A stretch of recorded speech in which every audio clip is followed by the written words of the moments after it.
Okay, so I've been seeing a lot of proposal videos online.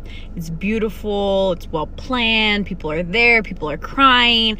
And then it got me thinking about my proposal, how awkward, how cringe, and well, unique it was. Definitely unique. I bet you there's no proposal like mine. So some of y'all know this, I got married my senior year of high school.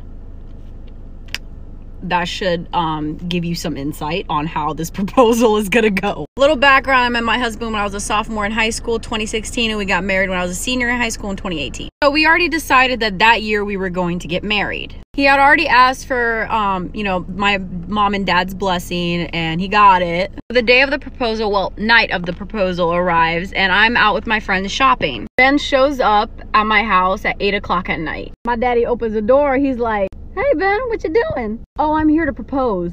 He didn't even tell my parents he was gonna propose that day. He is so bad at planning stuff. This is why I'm in charge of planning stuff. My dad's like, "Okay, come in." While I'm out, he sets everything up at my house, and my dad calls me to come back home. This is where it starts to get really cringy.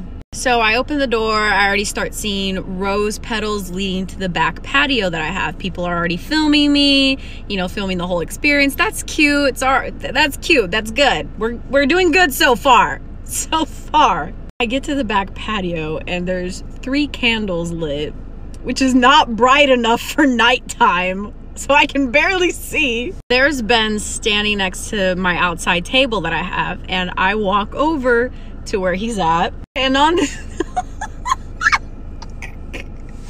I'm sorry, okay. And on the table was Chick-fil-A chicken nuggets, spelling out, "Will you marry me?" Do I need to say more? I turn and I look at Ben and I'm like, and then proceeds to say, "I remember when we first started dating, you told me that if I ever were to propose to you and I didn't have Chick-fil-A chicken nuggets, you would say no." This fucking took it literally, bro. I didn't mean it. Chicken nuggets, bro. Chicken nuggets. And he didn't have enough chicken nuggets to spell out the full letter U, so he just put U. Obviously, I said yes. We're still married, happily married for 4 years now.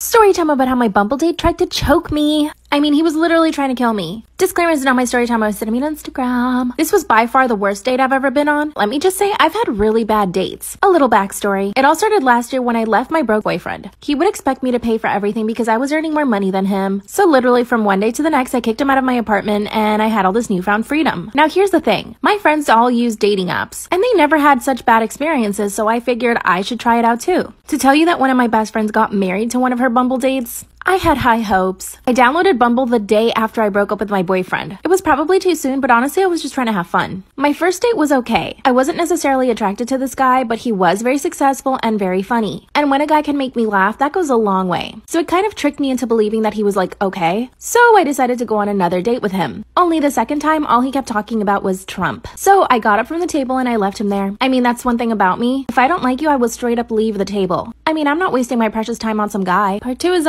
story time about how my Bumble date tried to choke me. This man was trying to kill me. Disclaimer, is not my story time. Send me on Instagram. After the first date, I decided to give it another chance. I ended up going on a date with a guy who I'm pretty sure was gay. The whole time we talked about his best friend and how great his best friend was, and he definitely sounded different. He acted all offended and said no. So obviously I never went on a date with him again. When I got home that night, I decided to get back on the app and look for another date, as you do. And that's when I saw the guy, the one who choked me. Let me start by saying he was definitely the most attractive guy I had seen on the app until that point, which was one of the reasons why I really wanted to go on a date with this guy. Up until that point, all these other guys were like 5s. He was definitely a 10. We connected right away and he asked me out on a date that very weekend. And I said yes. I was so excited to actually meet this one specific guy because he was so attractive. I went all out and went to get waxed. I got my hair done. The weekend comes around and we end up meeting at a bar. We met, sparks flew, it was amazing. But after 3 drinks, he started getting very aggressive. He started grabbing my butt and everything else, if you know what I mean. Part 3 is Story time about how my Bumble date ended up choking me. That's when he started getting aggressive. Like really bad. He had only had his third drink, which led me to believe that he probably had a couple of other drinks before he came to our date. He was trying to grab at everything. Of course I pushed his hands away, and the only reason I didn't leave is because I'm like, okay, he's had a couple of drinks and he's probably just attracted to me, instead of telling him to stop and straight up leaving the bar. After 45 minutes, I told him that I was gonna go home. Then he says, I need a ride home, can you give me one? And I said yes. Big mistake. We get into my car and he actually started gagging, like he was gonna be sick. I asked him to get out of my car and he said, no, I'm good. And that's when he just leans over and starts trying to kiss me. Instead of a normal kiss, he got up on the chair and on top of me. When I told him to stop, he grabbed my neck. 30 seconds later, I woke up. So yeah, he had choked me. He looked terrified. He got off of me and just left the car. I went straight to the police and they told me that they couldn't actually charge him because I didn't even know his real name. It turns out on the app he had used a fake ID. I reported him to the app, but nothing happened. What should I do?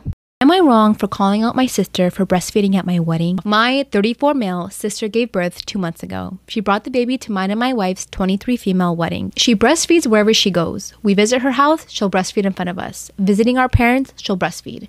Going out in public setting, she'll sit on a bench on the park and breastfeed. Go out to a restaurant, she breastfeeds. Everywhere. I've never spoken on it because I know she'll get mad and offended, but when she did that on my wedding, I lost my cool. During the reception dinner, she just did it again. I kindly approached her and asked her why she didn't bring formula or at least pump milk out and put it in a bottle so she wouldn't have to do all this at that moment. She said, because I don't have to. I feel comfortable breastfeeding. Getting milk out on my own is more painful. I said she could just make the sacrifice and compromise for one day instead of doing this in front of 250 guests on my wedding. She then said she can't do much about it now because the baby has to have her milk. I told her she should have been more thoughtful of that than instead of completely embarrassing herself and us by doing this. The only person being embarrassed right now is you. I told my wife what the deal was and she said that I should immediately apologize to my sister. My parents also sided with my sister since I'm the only person who had a problem with it. The only reason I decided to call her out is because I considered it a bad etiquette and tacky to do that at a formal event and that she could just find another solution for that night.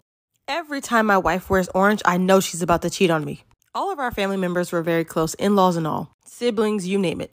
And I might sound a little petty for this, but my wife absolutely hates orange. She despises it. But you know who does like orange? My brother. She met my brother about a year ago, and you guessed it, about a year ago is when she wanted to wear orange all the time. Orange makeup, orange clothes, orange hair. And ever since then, she started acting weird. I mean, coming home at weird hours of the night, not being as affectionate, you know, signs of cheating. So you know what, I'm done with the lies, and I'm just going to make my own plan to bust them in the act. Because I know it's him. So our family reunion comes around, and I say, oh, looks like we're out of a few ingredients. Can you and my brother run to the store and grab a few things? Of course, she's ecstatic to go do something private like that. And so she goes, yeah, but it might take us a minute because, you know, the traffic here is ridiculous. Oh, no, I know. Take as long as you need to, honey. When I hug her, I drop the tracker inside of her purse so I can know to follow her. Like for part 2. So the tracker goes in the bag and I'm getting ready to bust these people. And I wait till they get to a location where they're there for at least 10 minutes straight. So I pull up to that place and I go upstairs, knock on the door, and they open the door and say, oh my God, we thought you would never show up. What are you doing here? I'm like, who exactly were you expecting? And why are y'all two in this hotel? Then they try to lie and say, oh, we were waiting for you. Yeah, the traffic was so long. We thought you would know that we took a break. I'm like, you literally just asked me, what am I doing here? So obviously that's not true. Want to try again? Then my brother says, okay, look, bro, I hate to tell you this, but we actually were waiting for another woman to come join us. Then we got into the biggest fight, completely embarrassed ourselves, ruined the family reunion. Police were called.